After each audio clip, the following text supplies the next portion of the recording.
The other day, I was listening to a podcast and it got me thinking about something. Like, usually when someone asks me, like, what's the best, th- what's the number one thing of whatever we were talking about? Like, it could be a video game. Like, what's your number one video game? Or, like, what's your number one favorite vacation spot? Or, what's your number one favorite dessert? Whatever. I sit there and I think really hard and I go like, man, I love so much shit. Like, how can I possibly pick one? And I, it never really occurred to me that like I can love multiple things equally the same. So that's why it's like it's always hard for me to, and I think for lots of people too, to sit there and just give you a solid, concrete, like without any uncertainty answer. Like I can't just give, you would always have to second guess it.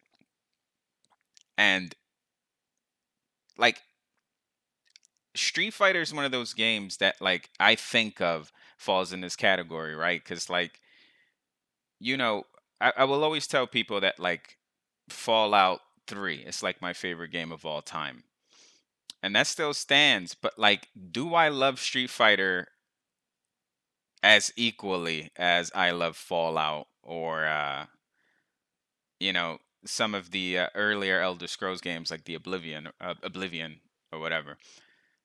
I would probably have to say yeah.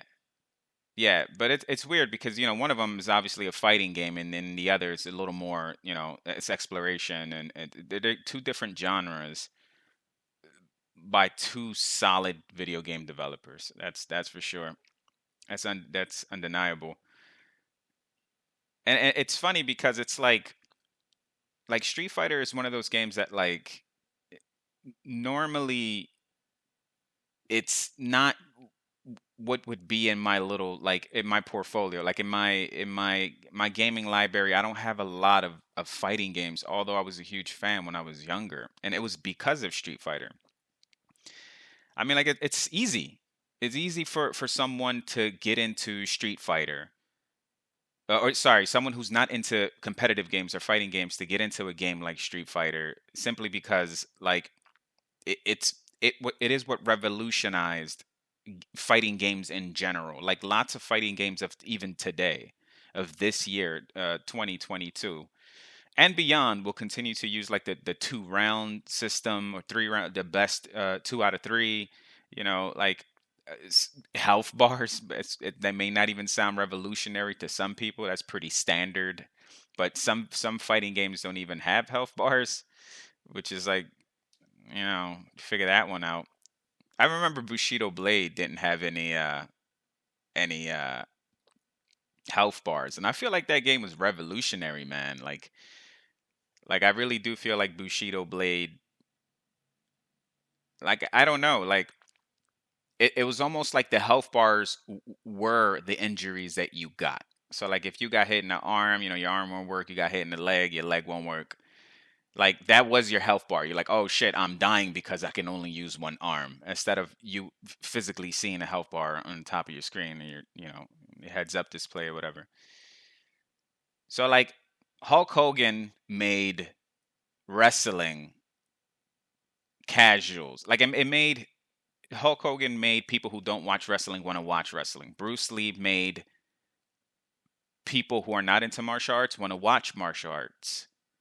And if Street Fighter made people who are not into fighting games want to play fighting games.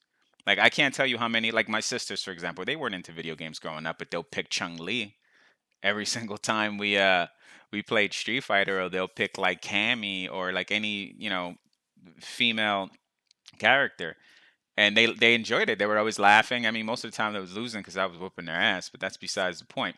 They were still having fun, and that's the point. Um, it's just that just goes to show you how iconic, and not only how iconic Street Fighter is, but also how easy it is to play. It's pick up and play. The moves feel so organic, like compared to other fighting games. Like for example, Mortal Kombat, another iconic game. Which I enjoyed as loved as a kid. That's revolutionary in its own right. Sorry, there's lots of things that Mortal Kombat did that also other fighting games have emulated. Like I remember there was an age, there was a period in time where there was just so many Mortal Kombat clones.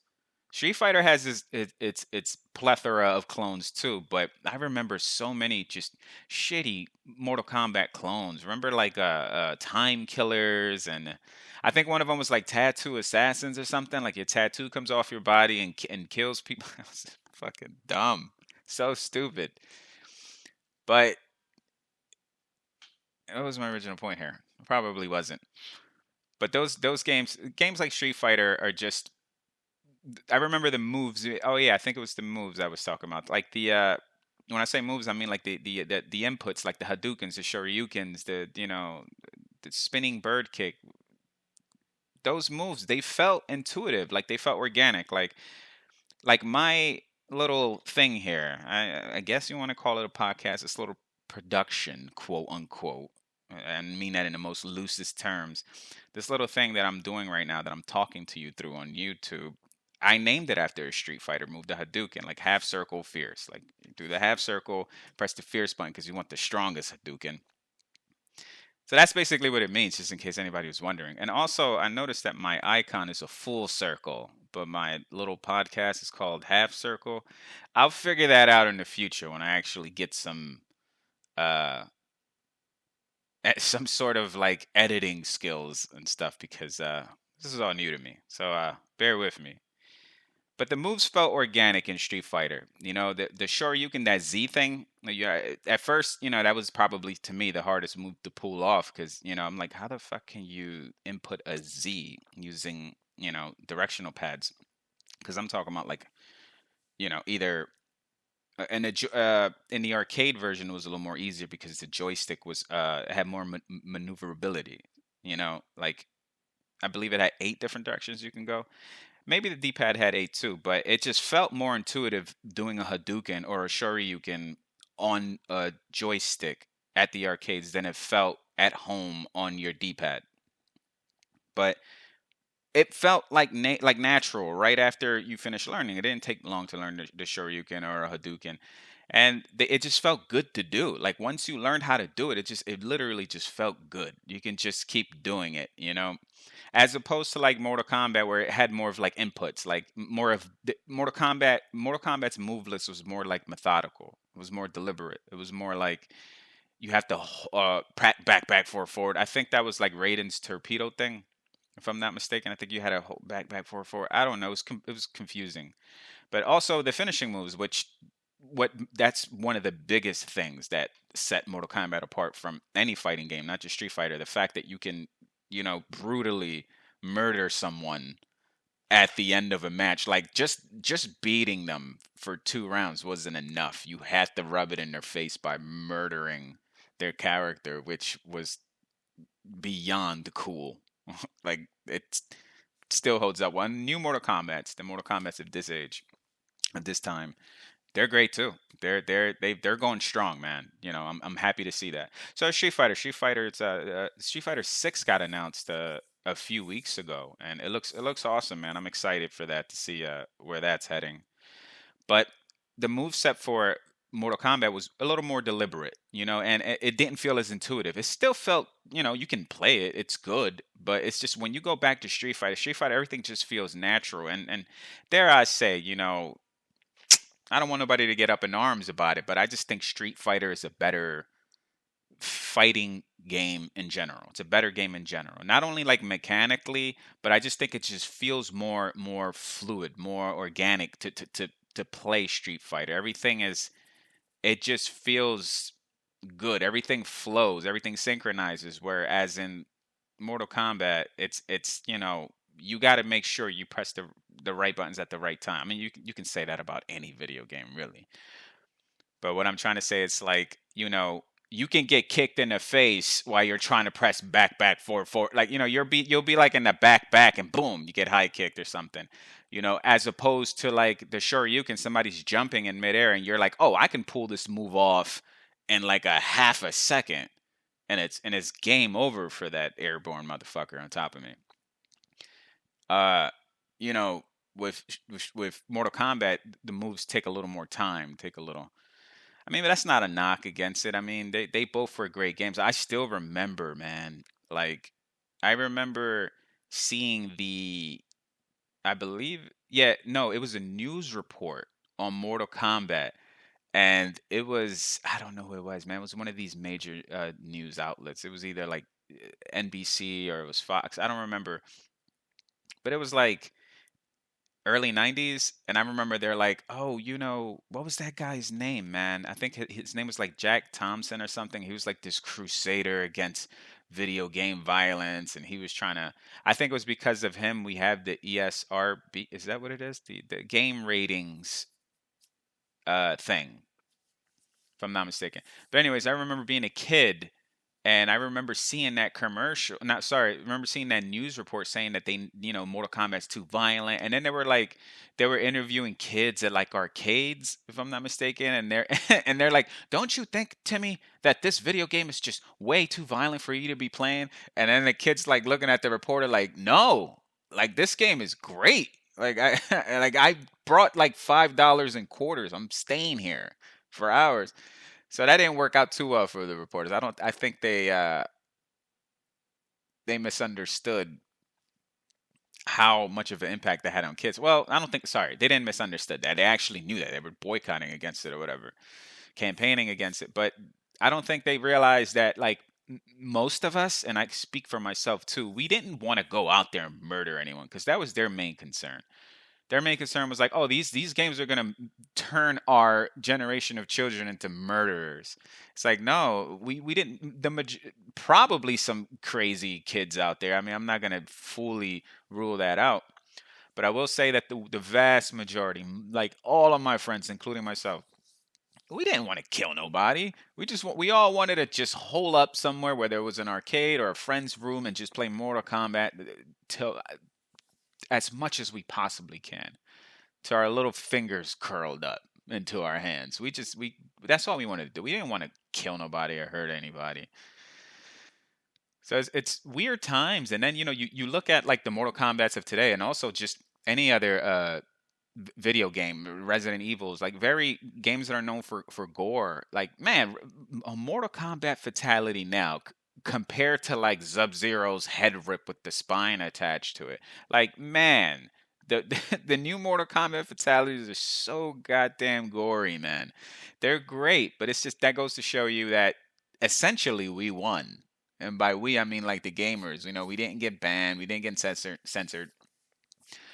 Although in a way we kind of did. I'm speaking for the vast majority, of uh our video games. So, because some of our video games did get censored, like the stupid Mortal Kombat Super Nintendo port, right? Where you like there weren't any blood, there wasn't any blood. It was just like sweat or some weird colored liquid that came out of you when you got kicked in the face or whatever the case is.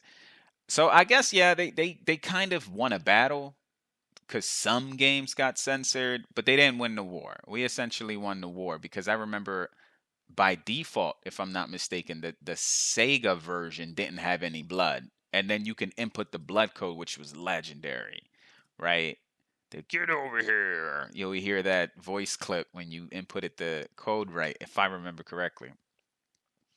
And then you just go to town, man. All of the finishing moves had that pizzazz. Now had the blood. You're just like, that's what I bought Mortal Kombat for. I didn't buy Mortal Kombat so you can kick them and they spit out fucking alien blood or whatever that was coming out. Some people say it was sweat. And I'm like, I don't know what that is, dude. You should have just made it like a like an identifiable color. Like even if it was blue, you go, okay, maybe that's sweat, maybe that's spit. I don't know what that was. It's good stuff. What is like? I don't. I used to. I don't know. Maybe I'm crazy, but I always favored the antagonist. Is it protagonist is the good guys? I think antagonist is the bad. I always get that mixed up. I'm just gonna say antagonist because I think antagonist means the bad guys. I've always sympathized for the bad guys in video games, right? Like in Street Fighter, I loved Bison, or Vega in Japan, which is you figure that one out. X Men, I like Magneto. But Magneto was like misunderstood, man. I'm just gonna say that, like, he was misunderstood. He's not like out there deliberately being evil. He's just like, look, man, I'm going to bat for my team 100%. And you're over here going to bat, even though you should be part of my team. This is, he's addressing the X-Men in this little imaginary conversation I'm having. Even though you should be part of my team, you're not. You're going to bat for a whole different species, which is the human. So it's like, fuck you. I'm gonna go do me, and you get in my way. You get, I don't know, all the iron pulled out of your body. Uh Bison was the same way. Like, well, no, sorry, he was not the same way. Bison was just evil, right? This whole concept of evil, like, you're just evil by default. You know what I mean? Like, I guess that was just a way simplified way of just making movies and making TV shows and animations and sitcoms.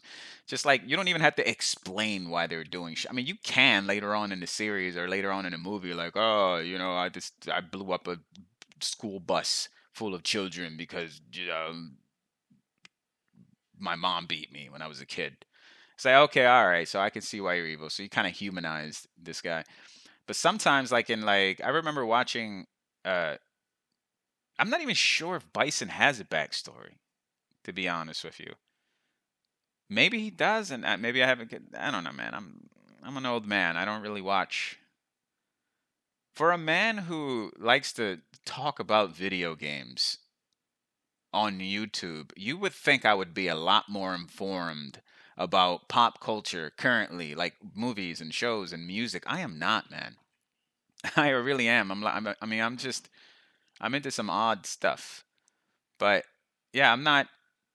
I mean, I follow certain pages on social media and stuff like that, so I'm not completely out of the loop, but I mean, there is some benefit in not consistently knowing absolutely everything about a subject, because that opens up room for you to do other things. Like, if you're not if you're hyper focusing on one thing, chances are you're not focusing on another thing.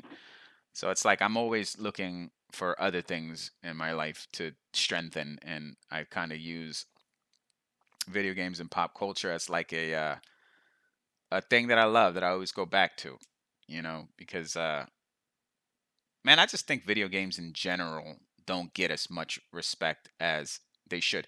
They do get respect, and if I'm not mistaken, I heard someone say, I don't even know if this is true. Someone said that it's the biggest or the highest earning entertainment medium around today, which means that video games make more money than movies and TV shows and music, like albums and stuff. If I'm not, which is weird, because if that's true, then you would think that more and more people would play video games, which they do. Definitely, lots of people play video games.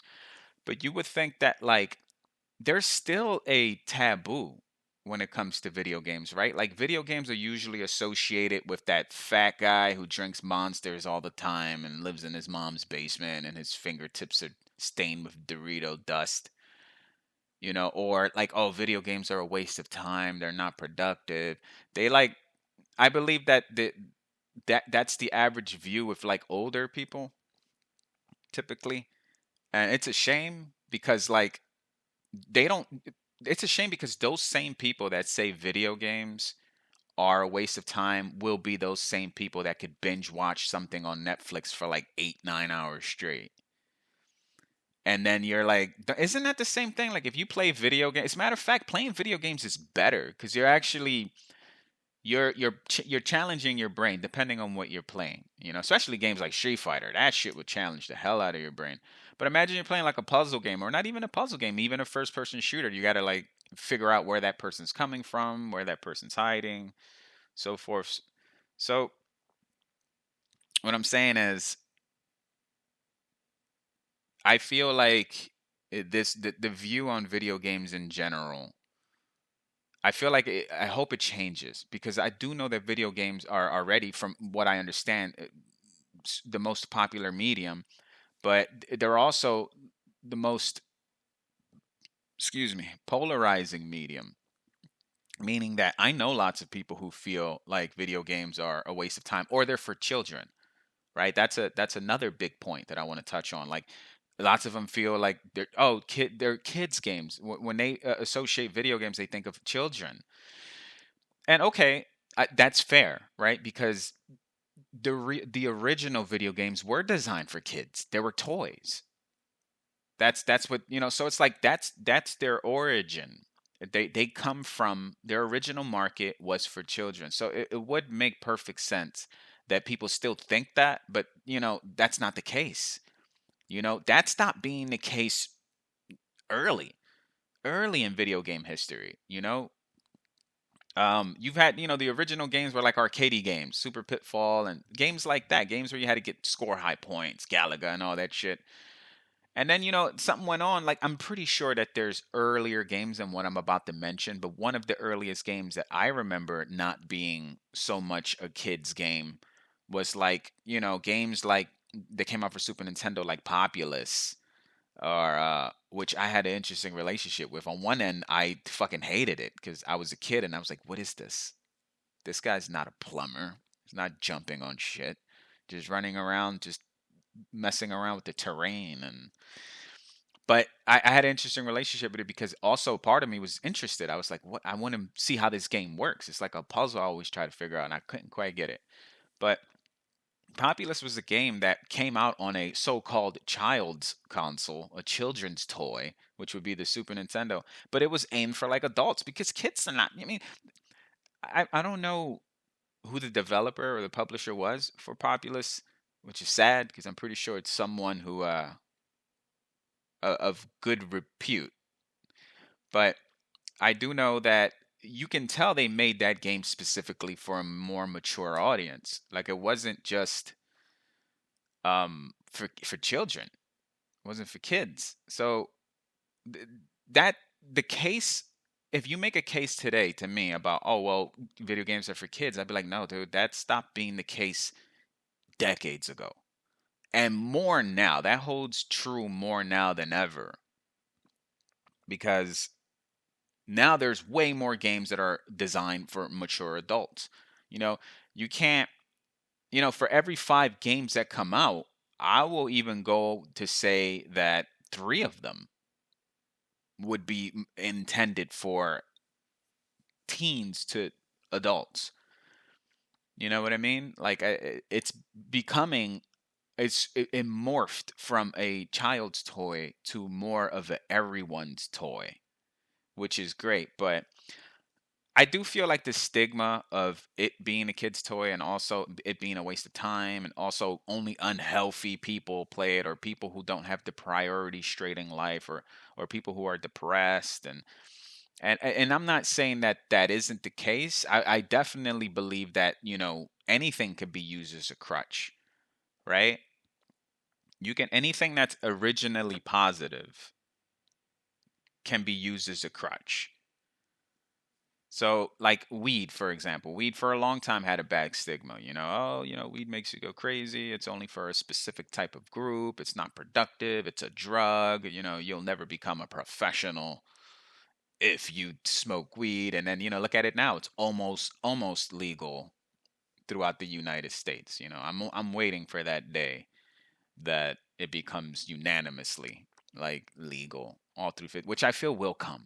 Well, some states will hold out for a long time, but I feel eventually weed will just become a thing where it'll be like synonymous. It'll be like the same thing as alcohol. You can just go anywhere and buy that shit. You go to A plus, buy yourself a gram. Sorry, a eighth. It's been a while. I'm pro weed. I don't smoke it regularly. I would say social, and even that is stretching because a few times a year, if that. But there was a time where it was every day, and I don't condone that. I don't condone the daily use of weed. It's okay if you do it. Don't get me wrong. I just feel like it's not as productive. You don't. Not only are you spending a lot of money, because come on, man, face it, weed is a lot of money, especially if you're smoking that every single day. But also, the effects of weed, they're not as potent if you smoke it every day because your tolerance gets high and you don't, when you first started smoking weed, depending on who you are, you get creative. You want to make shit. You want to talk to people. You want to go out. It's like a drug that just enhances your life. But once you smoke it every single day, it just becomes part of life. It doesn't enhance it. It's just like, oh, this is what I do now. It makes me feel good, and I watch TV, and that's fine. That's okay. But I just feel like it wasn't designed to be smoked every single day. I feel like it was designed to be smoked every now and then. Like with everything in life, right? Like it's okay to have a pizza every now and then. It's not okay to have a pizza every single day. You're gonna get a heart attack. So,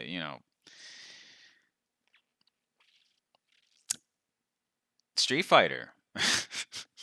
See that segue? Professional. I'm telling you.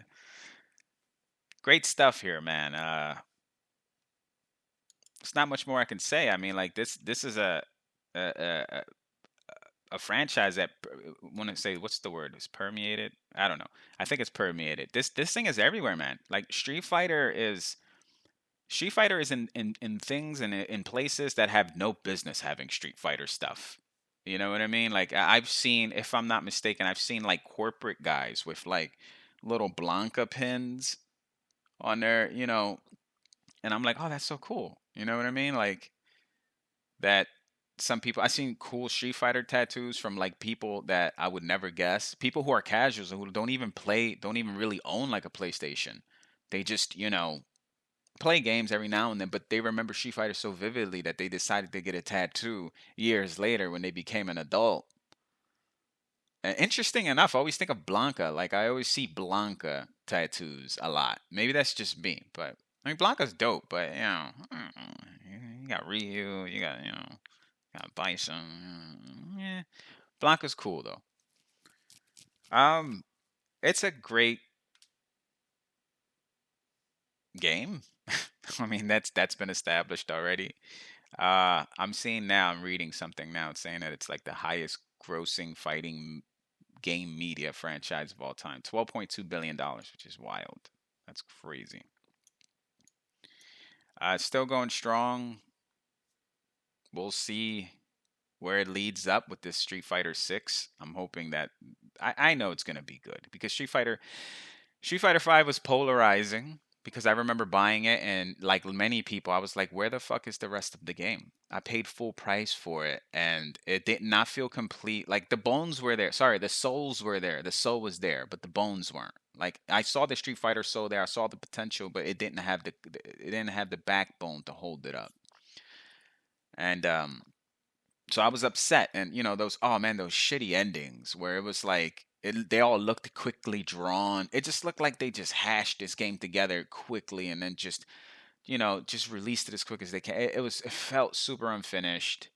It was not done. They should have let that bake. They should have let that bake a little longer before they pulled it out. That was my biggest complaint.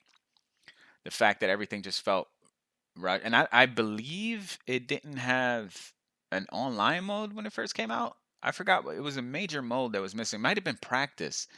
I don't remember, but it was a mode that was completely missing, and I was like, wow, that's always been a part of Street Fighter since forever, and it's not here. And but you know what? They redeemed themselves because the Street Fighter 5 of today is great.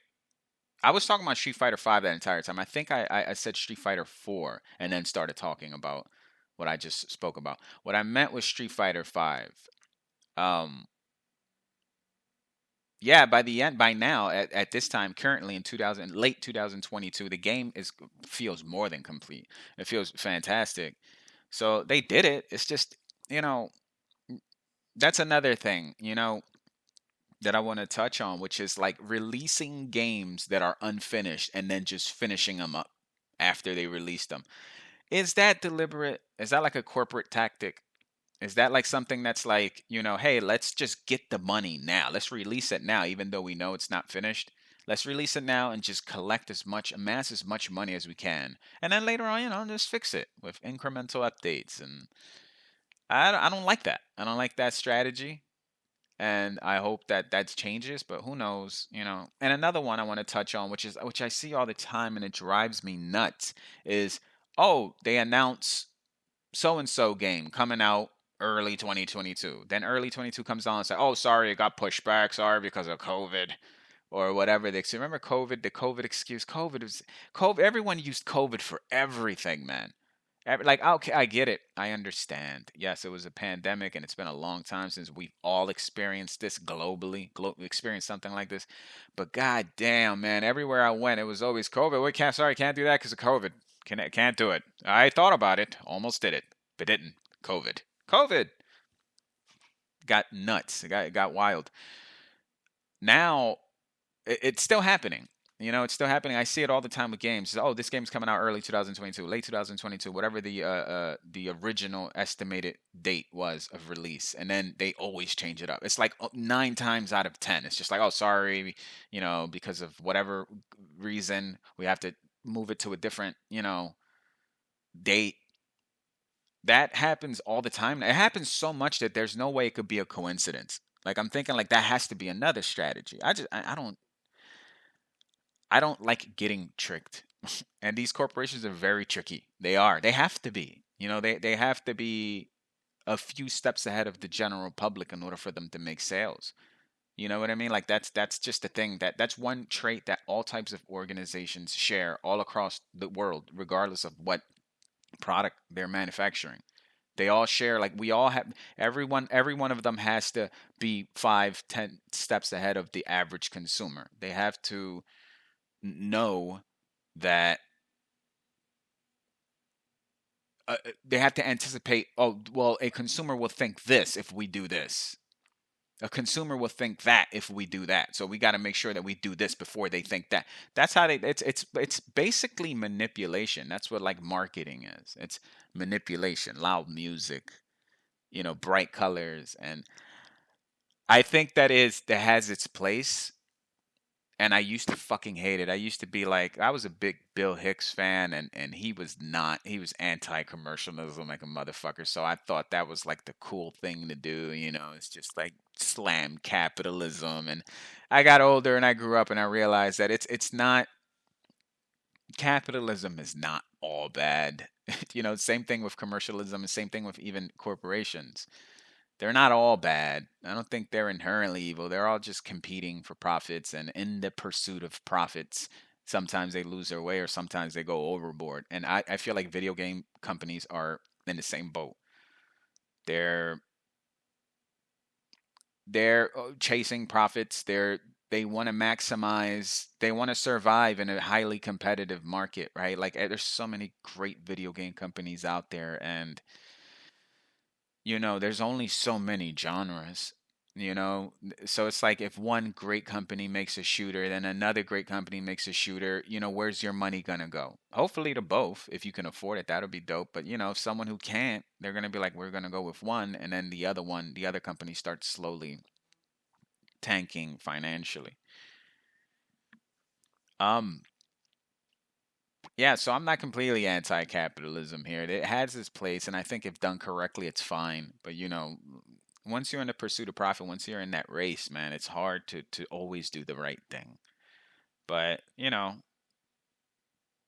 was gonna say stay awake, but I don't want to say that, because nowadays saying woke, I do not like the term woke. I am not a fan of wokeism. But we're not gonna make this a politically thing. But I remember when someone used to say to me like, "Hey man, stay woke." I used to feel good. I used to be like, "Yeah, I'm woke. I'm awake. I know what's going on. I'm not a sheep. I see things that the normal person doesn't see." Now it's like, it was a cool thing. It was a cool thing to be called that. Now it's not. It's like, you call someone woke or awake, it's like an insult to me. It's like, oh no, don't do that. Don't be. I'm excited to see where Street Fighter is gonna go. I'm excited to see where fighting video games are gonna go in general. Street Fighter. I will say this last thing before I get out of here. Street Fighter revolutionized fighting games. It made lots of current fighting games. It copied lots of things from Street Fighter. Current fighting games copied so many things out of Street Fighters that it also became part of their norm. Like I mentioned earlier, like, you know, half circle fierce. Sounds familiar? Moves like that, the best 2 out of 3. Those things are staples now in any fighting video game, and I do feel like that I feel like video games in general right now, fighting video games specifically, I do feel like they need some sort of a revamp, because you can continue making characters more interesting and you can make moves more interesting and graphics more interesting. Like that new Tekken, I think it's Tekken 8. I saw a gameplay trailer on it not so long ago and I was blown away, man. That game looks wild. I hope at this time in 2020, late 2022 has not come out yet. But from the gameplay footage that I've seen, it looks amazing. I hope it looks at least half like that when it does come out. Um, what was I saying? I do feel like fighting games need some sort of a revolutionary system. The same way Street Fighter revolutionized the fighting game industry by adding rounds, best 2 out of 3. I feel like something that revolutionary needs to happen now with fighting games because I'm not going to say they are getting stale, but they are getting complacent. They're not stale. They're still very fun to play. But I do feel like they all follow the same formula, and there has to be something new done. Something needs to revolutionize fighting games. I don't know what it could be. I could sit here and I could spitball some ideas that I'm sure they thought about and maybe try to implement, but didn't work. I'm not a developer or a coder or a publisher, so I wouldn't know. But something needs to be done where everyone goes, "Whoa, yo, did you play this specific fighting game? It has this mechanic that is breathtaking." The last time I saw like a revolutionary mechanic in a game, it wasn't even a fighting game. It was the Nemesis system in Shadow of War, I believe it is, which is interesting because normally I don't play video games about franchises that I don't follow. Like I believe Shadow of War, I think, was the Lord of the Rings game or something like that. I never watched any of the Lord of the Rings movies. I never read any of the books. Same thing with Harry Potter. Not because I hated it, just because it never really was in my radar. Like I saw it, I heard of it, but I was like, there was nothing about it that drew me to it. So it's not. I didn't play these because they suck or anything like. It's not the case. I didn't even give them a chance, so I can't even tell you if they suck. Will I in the future? Maybe. But one of these one of these games happens to be Shadow War, which I believe is in the Lord of the Rings universe. And dude, this game is awesome. This is one of the best games I've played. And that Nemesis system was revolutionary because I've never seen anything like that. Like one regular what the kids would call trash mobs, which is that's a weird to describe enemies, but just a regular ass disposable enemy that you can just, you're supposed to just kill with a few swipes. If he manages to kill you, then he ranks up in this nemesis system and he can eventually become a huge threat as time goes on, and they all have their weaknesses and they all remember you when you clash into them, and sometimes they'll ambush you, sometimes you ambush them. That nemesis system was something special. I remember playing it and thinking like, whoa, like more games need to do something like this. And I think Assassin's Creed Odyssey tried to do something like the Nemesis system, and it was fun, but it didn't have the soul that Shadow of War, I believe, is Shadow of Mordor. Shadow of something. I think it's Shadow of War. I don't know. Middle Earth. Let's just call it that. Um, Great stuff. I feel like Street Fighter needs something like that, or any fighting game. They need to invent something. They need something revolutionary that will continue to spice up fighting video games in general. I'll leave you with that.